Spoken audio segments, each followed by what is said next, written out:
Ayan po mga idol, marami pong naliligo dito sa Ginas Resort sa Bayambang mga idol. Dahil ngayon ay sama pa sa Semana Santa mga idol o Sabado de Gloria mga idol. Ayan po. Ayan po yung mga cottage nila mga idol. Ayan po nakapaikot yung cottage nila mga idol. Ayan po, masaya yung mga kabataan na naliligo mga idol. Sana po yung iba nakapag-beaches na, nakapag-resort na. Dahil ngayon ay Semana Santa pa. Sabado de Gloria mga idol.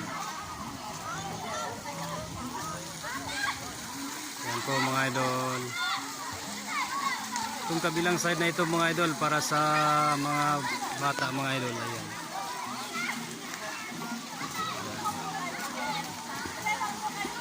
Ginas Resort in Bayambang mga idol.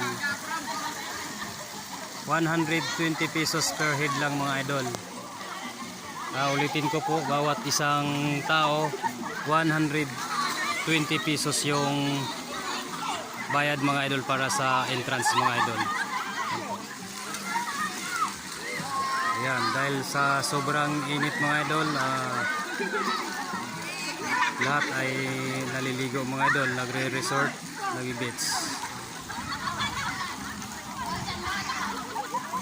Hanggang dyan na lang po mga idol. Maraming salamat sa inyong panood and God bless all mga idol.